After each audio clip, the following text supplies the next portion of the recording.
तर आज आहे 7th day of aari work class. तर आजच्या ह्या क्लासमध्ये आपण बीट वर्क स्टार्ट करणार आहे। त्यासाठी मटेरियल सिंपल जर घ्यायचे आहे, नीडल घ्यायची आहे जी सुद्धा तुम्ही वापरत होता ती, त्याबरोबर फक्त आपल्याला बीट्स ऍड करायचे जे शुगर बीट्स तुम्ही कोणत्या सुद्धा कलरचे घ्या प्रॅक्टिससाठी। फर्स्ट आपल्याला बीट वर्क करण्यासाठी ना फर्स्ट आपल्याला चेन्स घालून घ्यायला लागतं। तर पहिला आपल्याला ना एक 4 चेन्स घालून घ्यायचे, त्यानंतर त्या दोऱ्याच्या आतमध्ये आपल्याला एक बीट सोडायची आहे, त्यानंतर आणि परत आपल्याला 4 ते 5 चेन्स घालत जायचं आहे। ते झालं की आणि परत आपल्याला एक बीट त्या दोऱ्यामध्ये इन्सर्ट करायचं आहे आणि आपल्याला चेन्स घालत जायचं आहे। तर क्वेश्चन येतं असं का बरं आपण करतो?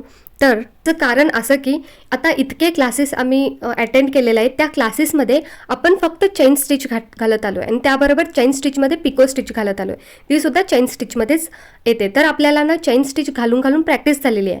तर त्यासाठी आपल्याला बीट वर्क घालण्यासाठी थोडं आपल्याला प्रॅक्टिस करायला लागतं, म्हणून आपल्याला ह्या प्रोसेसमध्ये आपल्याला जावं लागतं बीट वर्कसाठी। तर सेकंड आपण बीट वर्क कसं करतो म्हटल्यावर फर्स्ट आपल्याला छोटे छोटे 4 to 5 चेन्स घालून घ्यायचे, त्यानंतर आपल्याला कधी 2 बीट्स घालायचे, 2 बीट कोणत्या सुद्धा कलरचे घाला, तुम्हाला कसं वाटेल तसे ते घाला। मग तशी आपल्याला लाईन क्रिएट करायचं। आता हे सुद्धा एक ब्युटिफुल बॉर्डर रेडी झालेली आहे, तर इथं बघा तुम्ही।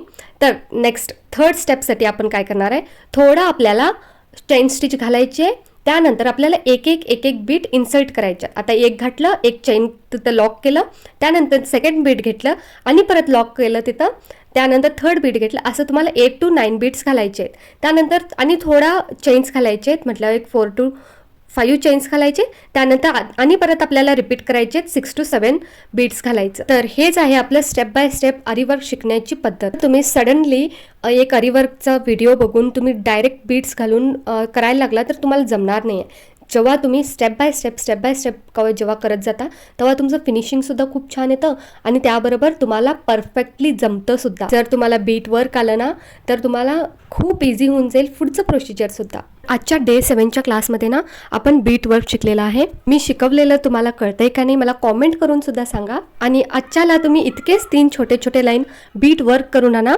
तर आपण पुढील क्लासमध्ये खूप इंटरेस्टिंग असे बीट वर्क्स वगैरे करूया, सिक्वेन्स वर्क वगैरे करूया, जे बरोबर तुम्ही सुद्धा शिका आणि तुम्ही जे वर्क केलेलं माझ्या इन्स्टावरती सुद्धा पाठवा। आणि आजच्या ह्या लुकमध्ये मी कशी दिसते ते सुद्धा मला कॉमेंट करून कळवा। की त्याबरोबरच माझ्या चॅनलला लाईक, शेअर आणि सबस्क्राईब सुद्धा करा आणि फ्रेंड्स अँड फॅमिलीजला माझा चॅनल जरूर शेअर करा, आणखी त्यांना सुद्धा सांगा आमच्या दीदीच्या चॅनलला सबस्क्राईब करा म्हणून। बाय बाय, भेटूया डे 8 मध्ये।